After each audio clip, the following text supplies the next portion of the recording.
Assalamualaikum warahmatullahi wabarakatuh. Perkenalkan, saya Fakri Aprianza dengan NIM 2222018 dari Institut Teknologi Batam dengan Prodi Teknik Komputer.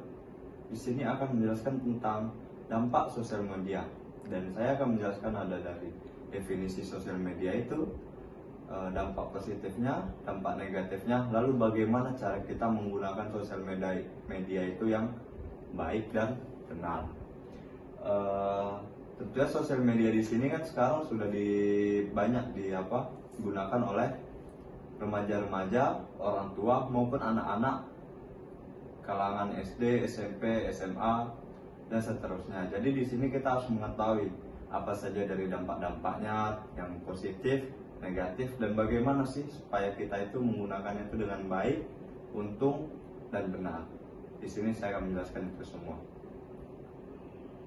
Oke, mari kita lanjut ke presentasi kita. Oke, lanjut. Jadi di sini kita akan menjelaskan tentang dampak dari sosial media. Nah, lalu ada poin-poin apa saja sih yang bakal saya jelaskan? Nah, di sini ada dari definisi sosial media itu apa, baru apa saja dampak positif dari sosial media, apa saja dampak negatif dari sosial media, dan bagaimana sih penggunaan sosial media itu yang benar.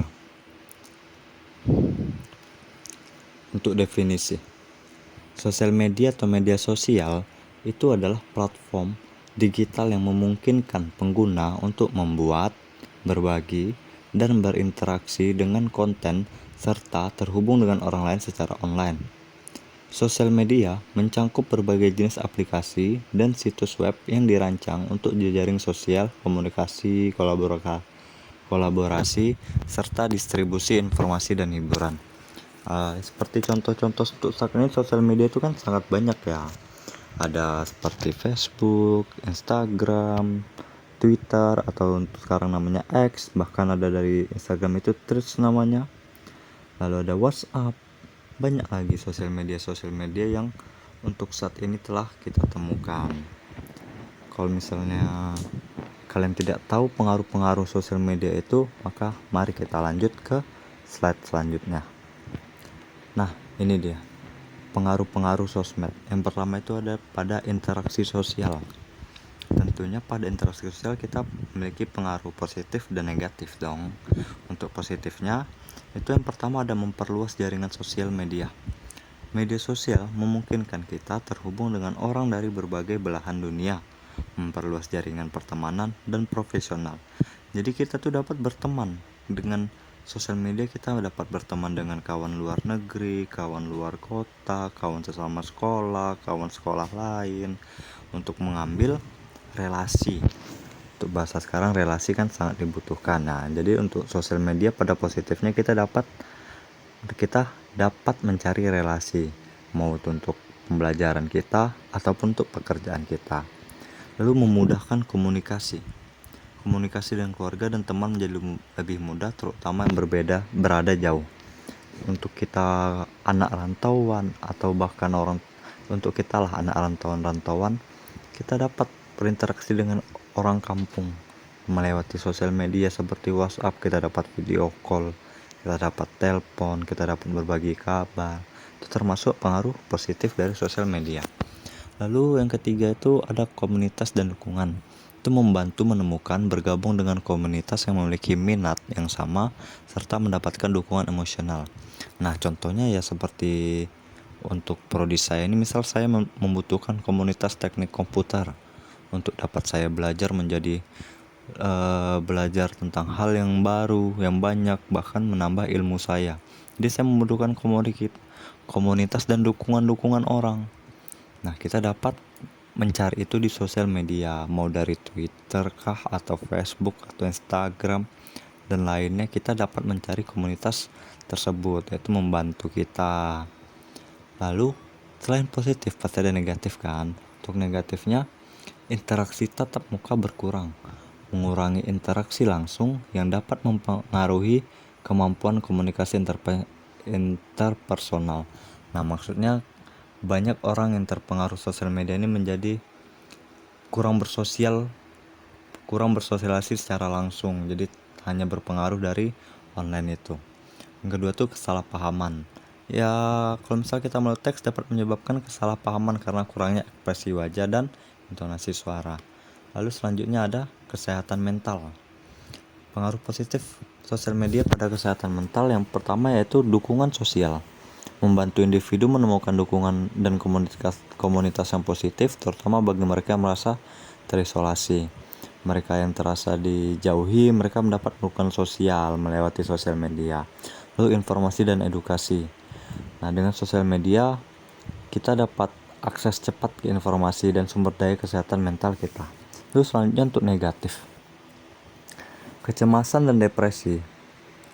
Nah, yaitu exposure terus-menerus terhadap konten yang mengandung tekanan sosial yang dapat menyebabkan kecemasan dan depresi. Dan yang kedua ada FOMO atau fear of missing out, yaitu perasaan takut ketinggalan dapat meningkat karena melihat aktivitas orang lain yang tampaknya selalu menyenangkan.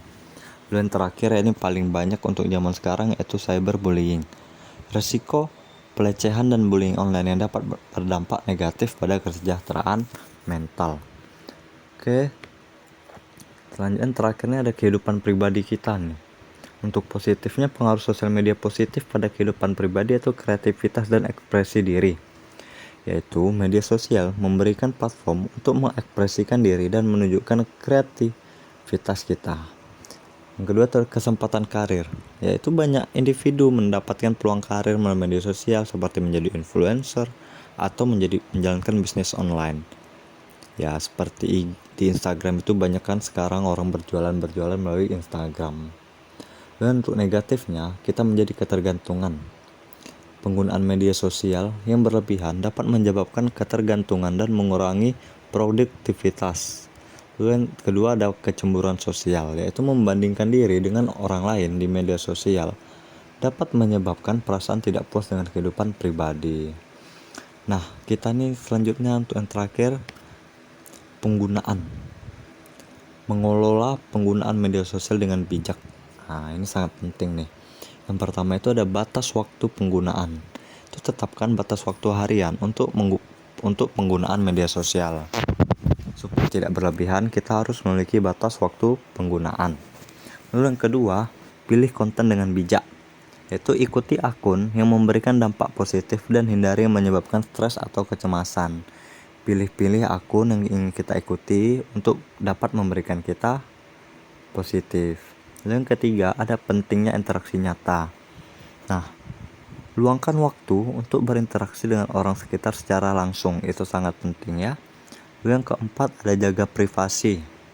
Nah, pada sosial media nih privasi ini wajib kita jaga ya, yaitu atur pengaturan privasi di akun media sosial dan hindari membagikan informasi pribadi yang sensitif. Lalu untuk terakhir yang saya sampaikan yaitu istirahat digital, yaitu ambil jeda dari media sosial secara berkala untuk memulihkan kesehatan mental. Oke, itu saja yang dapat saya sampaikan dari kawan-kawan semua. Untuk kawan-kawan semua dari saya, semoga dampak-dampak yang telah saya jelaskan tadi dapat berguna untuk kalangan masyarakat, mau remaja, dewasa, ataupun anak-anak. Dan untuk dewasa semoga dapat menjaga anak-anak agar berkurangnya bermain sosial media karena memiliki dampak negatif yang begitu sangat sulit. Dan semoga penggunaan yang telah saya sampaikan tadi dapat dilakukan agar lebih berguna untuk semua orang, mau dewasa, remaja, ataupun yang lainnya.